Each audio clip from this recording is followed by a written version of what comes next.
Hi guys, this is Connie, back for more Connie Reads Freak the Mighty. We are on chapter 20. I just want the bad things to be over.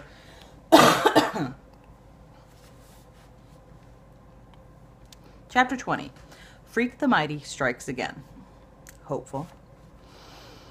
Even a total goon like me knows you can't stop Killer Kane, but I go ahead and try anyhow.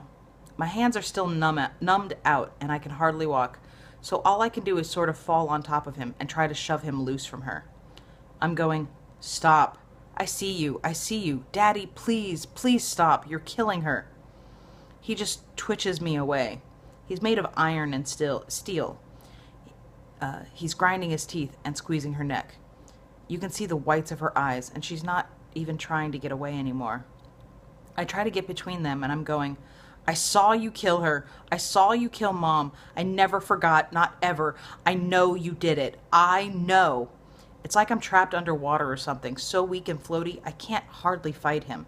Can't pry his fingers loose from my mother's neck, from Loretta's neck, because everything is mixed up, and he's doing the same thing to Loretta Lee he did to my mom, choking the life out of her. And he's got the same cold, killer look because he wants her to die, like he wanted Mom to die, and nothing else matters except what he wants. I'm there in the dark, pushing at him. The light catches her eyes, and I can see her looking at me. She's so far away. It's like I'm 4 years old again, peeking out from behind the bedroom door, and then running to bang my little fist at him while the light fades from her eyes.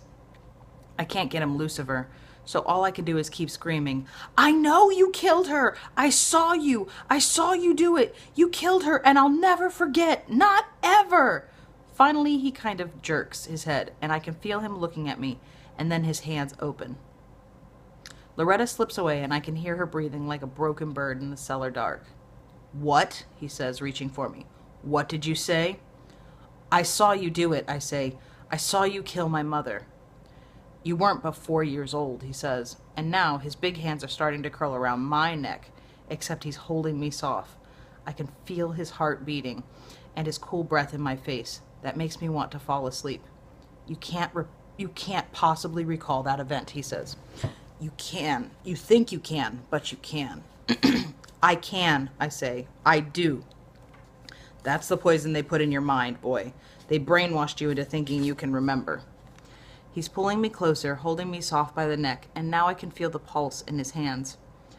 "They never talk about it," I say. "They don't have to, because I can't ever forget, no matter how much I try."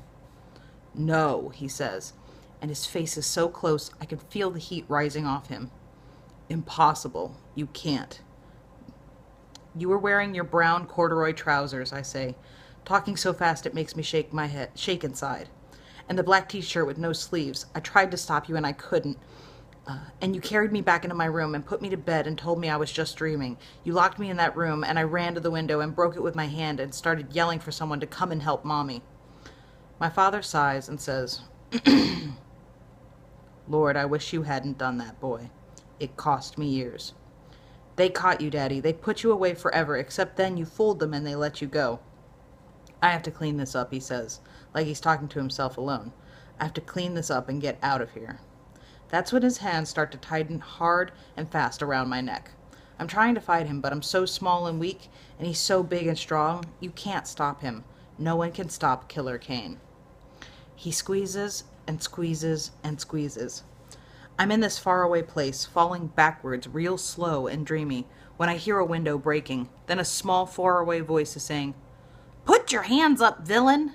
And really I am falling, and the air is coming back into my lungs so fast it hurts. I'm lying there all crumpled up sideways, and I can see Freak. He's rolled down through the cellar window into the pile of coal, and he's trying to stand up.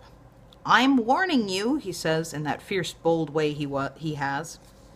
He's got a squirt gun, one of those big blaster models that holds about a gallon of water. Killer Kane is looking at me. He's looking at Loretta all crumpled and moaning. He's looking at Freak.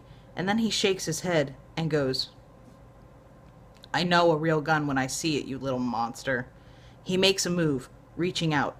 Freak scuttles back a little ways, but he can't really run, and even if he could, there's no place to go.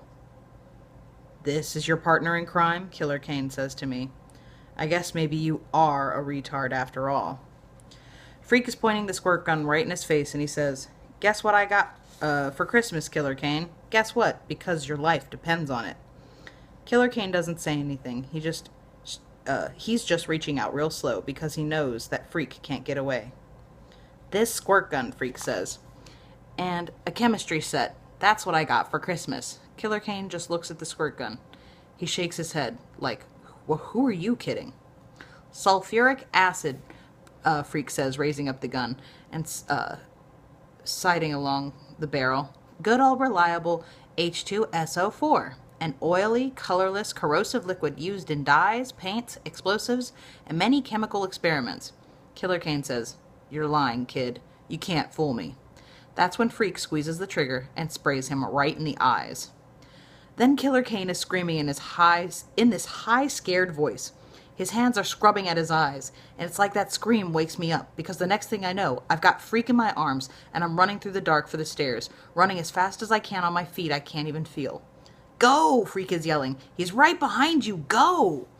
I can't look back, but I can feel him, feel the icy cold breath of him on the back of my neck, and the hands reaching blind to grab me, and then I'm going up the stairs, just flying.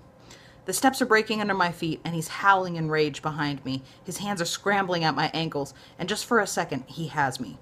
I kick loose, and then we're up on the first floor, bursting out of the cellar hole. I can see daylight coming through the boarded-up plywood, and I cover Freak with my arms and just dive right through that plywood. Wham! The sunlight blinds me, and we're skitter-rolling through the clean, cold snow.